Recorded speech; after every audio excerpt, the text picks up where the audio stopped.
श्री परमात्मने नमः। जय राम, श्री राम, जय जय राम। महर्षि वाल्मीकि रामायण बालकांड, अष्टादश सर्ग। राजाओं तथा ऋषि श्रृंग को विदा करके राजा दशरथ का रानियों सहित पुरी में आगमन। श्री राम, भरत, लक्ष्मण तथा शत्रुघ्न के जन्म, संस्कार, शील, स्वभाव एवं सद्गुण। राजा के दरबार में विश्वामित्र का आगमन और उनका सत्कार। महामना राजा दशरथ का यज्ञ समाप्त होने पर देवता लोग अपना अपना भाग ले जैसे आए थे वैसे लौट गए। दीक्षा का नियम समाप्त होने पर राजा अपनी पत्नियों को साथ ले सेवक, सैनिक और सवारियों सहित पुरी में प्रविष्ट हुए।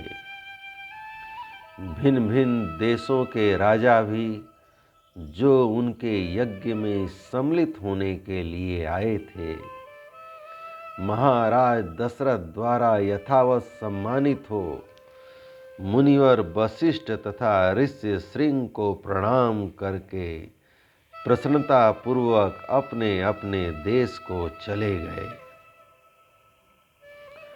अयोध्यापुरी से अपने घर को जाते हुए उन श्रीमान नरेशों के शुभ्र सैनिक अत्यंत हर्ष मग्न होने के कारण बड़ी शोभा पा रहे थे। उन राजाओं के विदा हो जाने पर श्रीमान महाराज दशरथ ने श्रेष्ठ ब्राह्मणों को आगे करके अपनी पुरी में प्रवेश किया। राजा द्वारा अत्यंत सम्मानित हो ऋषि श्रृंग मुनि भी शांता के साथ अपने स्थान को चले गए। उस समय सेवकों सहित बुद्धिमान महाराज दशरथ कुछ दूर तक उनके पीछे पीछे उन्हें पहुंचाने गए थे। इस प्रकार उन सब अतिथियों को विदा करके सफल मनोरथ हुए राजा दशरथ पुत्र उत्पत्ति की प्रतीक्षा करते हुए वहां बड़े सुख से रहने लगे। यज्ञ समाप्ति के पश्चात जब 6 ऋतुएं बीत गईं, तब 12वें मास में चैत्र के शुक्ल पक्ष की 9वीं तिथि को पुनर्वसु नक्षत्र एवं कर्क लग्न में कौसल्या देवी ने दिव्य लक्षणों से युक्त सर्वलोक वंदित जगदीश्वर श्री राम को जन्म दिया। उस समय सूर्य, मंगल, शनि, गुरु और शुक्र ये 5 ग्रह अपने अपने उच्च स्थान में विद्यमान थे तथा लग्न में चंद्रमा के साथ बृहस्पति विराजमान थे। वे विष्णु स्वरूप हविष्य या खीर के आधे भाग से प्रकट हुए थे। कौसल्या के महाभाग पुत्र श्री राम इक्ष्वाकु कुल का आनंद बढ़ाने वाले थे। उनके नेत्रों में कुछ कुछ लालिमा थी। उनके होंठ लाल, भुजाएं बड़ी बड़ी और स्वर दुदुम्भी के शब्द के समान गंभीर थे। उस अमित तेजस्वी पुत्र से महारानी कौसल्या की बड़ी शोभा हुई। ठीक उसी तरह जैसे सूर्यश्रेष्ठ वज्रपाणी इंद्र से देव माता अदिति सुशोभित हुई थीं। तदंतर कैकई से सत्य पराक्रमी भरत का जन्म हुआ। जो साक्षात भगवान विष्णु के स्वरूप भूत पायस खीर के चतुर्थांश से भी न्यून भाग से प्रकट हुए थे। ये समस्त सद्गुणों से संपन्न थे। इसके बाद रानी सुमित्रा ने लक्ष्मण और शत्रुघ्न इन 2 पुत्रों को जन्म दिया। ये दोनों वीर साक्षात भगवान विष्णु के अर्धभाग से संपन्न और सब प्रकार के अस्त्रों की विद्या में कुशल थे। भरत सदा प्रसन्न चित्त रहते थे। उनका जन्म पुष्य नक्षत्र तथा मीन लग्न में हुआ था। सुमित्रा के दोनों पुत्र अश्लेषा नक्षत्र और कर्क लग्न में उत्पन्न हुए थे। उस समय सूर्य अपने उच्च स्थान में विराजमान थे।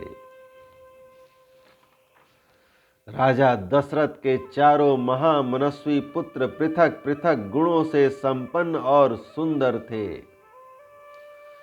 ये भाद्रपदा नामक 4 तारों के समान कांतिमान थे।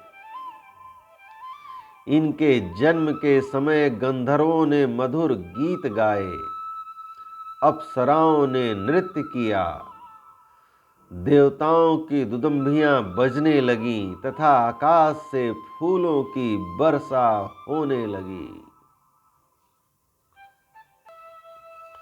अयोध्या में बहुत बड़ा उत्सव हुआ। मनुष्यों की भारी भीड़ एकत्र हुई। गलियों और सड़कें लोगों से खचाखच भरी थीं। बहुत से नट और नर्तकी वहां अपनी कलाएं दिखा रहे थे। वहां सब ओर गाने बजाने वाले तथा दूसरे लोगों के शब्द गूंज रहे थे। दीन दुखियों के लिए लुटाए गए सब प्रकार के रत्न वहां बिखरे पड़े थे। राजा दशरथ ने सूत, मागध और बंदी जनों को देने योग्य पुरस्कार दिए तथा ब्राह्मणों को धन एवं सहस्त्रों गोधन प्रदान किए। 11 दिन बीतने पर महाराज ने बालकों का नामकरण संस्कार किया। उस समय महर्षि वशिष्ठ ने प्रसन्नता के साथ सबके नाम रखे। उन्होंने ज्येष्ठ पुत्र का नाम राम रखा। श्री राम महात्मा परमात्मा थे। कैकेयी कुमार का नाम भरत तथा सुमित्रा के एक पुत्र का नाम लक्ष्मण और दूसरे का शत्रुघ्न निश्चित किया। राजा ने ब्राह्मणों, पुरवासियों तथा जनपद वासियों को भी भोजन कराया। ब्राह्मणों को बहुत से उज्ज्वल रत्न समूह दान किए। महर्षि वशिष्ठ ने समय समय पर राजा से उन बालकों के जात कर्म आदि सभी संस्कार करवाए थे। उन सब में श्री रामचंद्र जी ज्येष्ठ होने के साथ ही अपने कुल की कीर्ति ध्वजा को फहराने वाली पताका के समान थे। वे अपने पिता की प्रसन्नता को बढ़ाने वाले थे।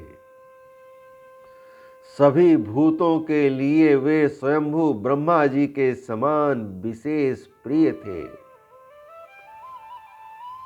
राजा के सभी पुत्र वेदों के विद्वान और सूरवीर थे। सब के सब लोक हितकारी कार्यों में संलग्न रहते थे। सभी ज्ञानवान और समस्त सद्गुणों से संपन्न थे। उनमें भी सत्य पराक्रमी श्री रामचंद्र जी सबसे अधिक तेजस्वी और सब लोगों के विशेष प्रिय थे। वे निष्कलंक चंद्रमा के समान शोभा पाते थे। उन्होंने हाथी के कंधे और घोड़े की पीठ पर बैठने तथा रथ हाँकने की कला भी सम्मान पूर्ण स्थान प्राप्त किया था। वे सदा धनुर्वेद का अभ्यास करते और पिता की सेवा में लगे रहते थे। उन्होंने हाथी के कंधे और घोड़े की पीठ पर बैठने तथा रथ हाँकने की कला में सम्मानपूर्ण स्थान प्राप्त किया। वे सदा धनुर्वेद का अभ्यास करते और पिता की सेवा में लगे रहते थे। लक्ष्मी की वृद्धि करने वाले लक्ष्मण बाल्य अवस्था से ही श्री रामचंद्र जी के प्रति अत्यंत अनुराग रखते थे। वे अपने बड़े भाई लोकाभिराम श्री राम का सदा ही प्रिय करते थे और शरीर से भी उनकी सेवा में जुटे रहते थे। शोभा संपन्न लक्ष्मण श्री रामचंद्र जी के लिए बाहर विचरने वाले दूसरे प्राण के समान थे। पुरुषोत्तम श्री राम को उनके बिना नींद नहीं आती थी। यदि उनके पास उत्तम भोजन लाया जाता तो श्री रामचंद्र जी उनमें से लक्ष्मण को दिए बिना नहीं खाते थे। जब श्री राम घोड़े पर चढ़कर शिकार खेलने के लिए जाते, उस समय लक्ष्मण धनुष लेकर उनके शरीर की रक्षा करते हुए पीछे पीछे जाते थे। इसी प्रकार लक्ष्मण के छोटे भाई शत्रुघ्न भरत जी को प्राणों से भी अधिक प्रिय थे। वे भी भरत जी को सदा प्राणों से भी अधिक प्रिय मानते थे। इन चार महान भाग्यशाली प्रिय पुत्रों से राजा दशरथ को बड़ी प्रसन्नता प्राप्त होती थी। ठीक वैसे ही जैसे चार देवताओं से ब्रह्मा जी को प्रसन्नता होती है। वे सब बालक जब समझदार हुए तब समस्त सद्गुणों से संपन्न हो गए। वे सभी लज्जाशील, यशस्वी, सर्वज्ञ और दूरदर्शी थे। ऐसे प्रभावशाली और अत्यंत तेजस्वी उन सभी पुत्रों की प्राप्ति से राजा दशरथ लोकेश्वर ब्रह्मा की भांति बहुत प्रसन्न थे।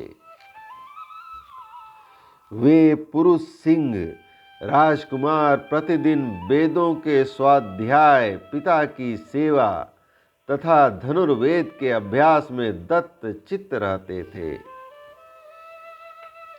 एक दिन धर्मात्मा राजा दशरथ पुरोहित तथा बंधु बांधवों के साथ बैठकर पुत्रों के विवाह के विषय में विचार कर रहे थे।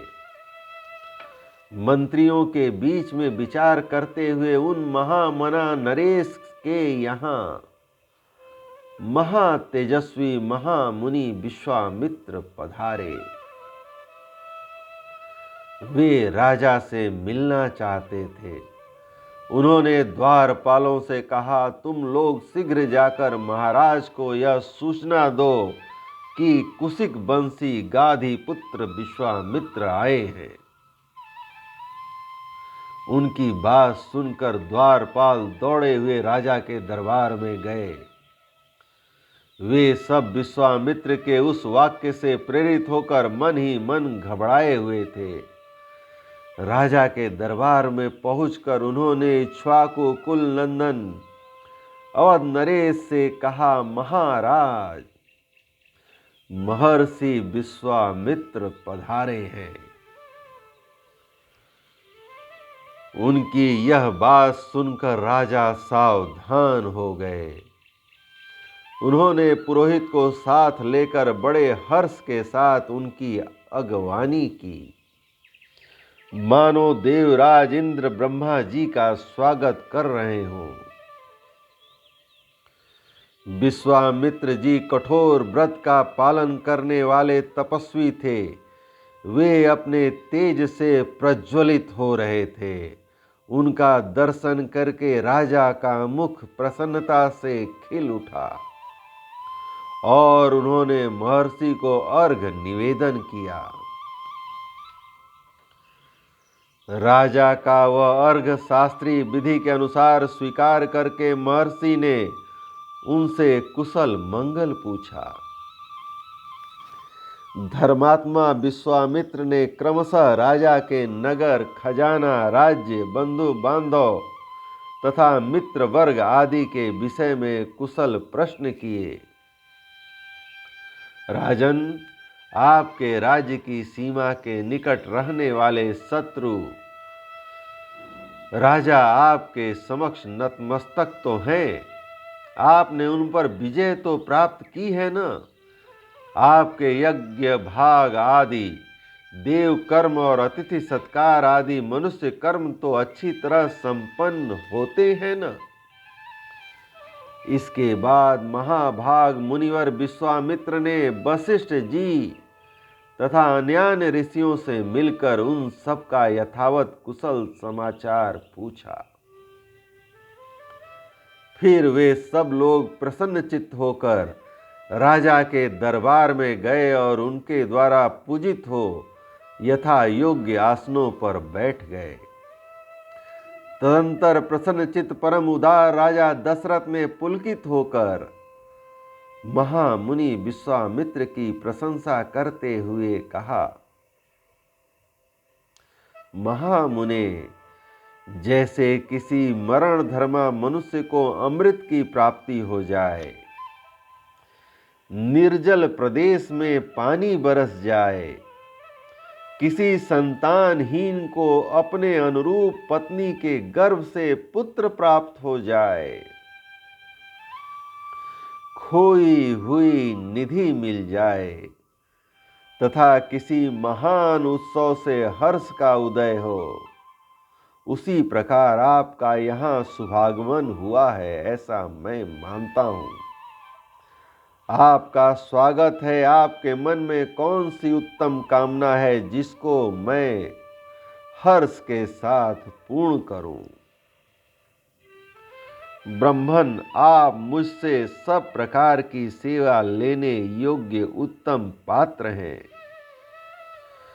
मानद, मेरा हो भाग्य है जो आपने यहाँ तक पधारने का कष्ट किया। आज मेरा जन्म सफल और जीवन धन्य हो गया। मेरी बीती हुई रात सुंदर प्रभात दे गई, जिससे मैंने आज आप ब्राह्मण शिरोमणि का दर्शन किया। पूर्व काल में आप राजर्षि शब्द से उपलक्षित होते थे, फिर तपस्या से अपनी अद्भुत प्रभा को प्रकाशित करके आपने ब्रह्मर्षि का पद पाया। अतः आप राजर्षि और ब्रह्मर्षि दोनों ही रूपों में मेरे पूजनीय हैं। आपका जो यहाँ मेरे समक्ष शुभागमन हुआ है, वह परम पवित्र और अद्भुत है। प्रभो, आपके दर्शन से आज मेरा घर तीर्थ हो गया। मैं अपने आप को पुण्य क्षेत्रों की यात्रा करके आया हुआ मानता हूँ। बताइए, आप क्या चाहते हैं? आपके शुभ आगमन का शुभ उद्देश्य क्या है? उत्तम व्रत का पालन करने वाले महर्षि, मैं चाहता हूं कि आपकी कृपा से अनुग्रहित होकर आपके अभिष्ट मनोरथ को जान लूं और अपने अभ्युदय के लिए उसकी पूर्ति करूं। कार्य सिद्ध होगा या नहीं, ऐसे संशय को अपने मन में स्थान न दीजिए। आप जो भी आज्ञा देंगे, मैं उसका पूर्ण रूप से पालन करूंगा, क्योंकि सम्माननीय अतिथि होने के नाते आप मुझ गृहस्थ के लिए देवता हैं। ब्रह्मन, आज आपके आगमन से मुझे संपूर्ण धर्मों का उत्तम फल प्राप्त हो गया। यह मेरे महान अभ्युदय का अवसर आया है। मनस्वी नरेश के कहे हुए ये विनय युक्त वचन जो हृदय और कानों को सुख देने वाले थे, सुनकर विख्यात गुण और यश वाले सम दम आदि सद्गुणों से संपन्न महर्षि विश्वामित्र बहुत प्रसन्न हुए। इस प्रकार श्री वाल्मीकि निर्मित आर्ष रामायण आदि काव्य के बाल कांड में 18वां सर्ग पूरा हुआ। जय राम, श्री राम, जय जय राम।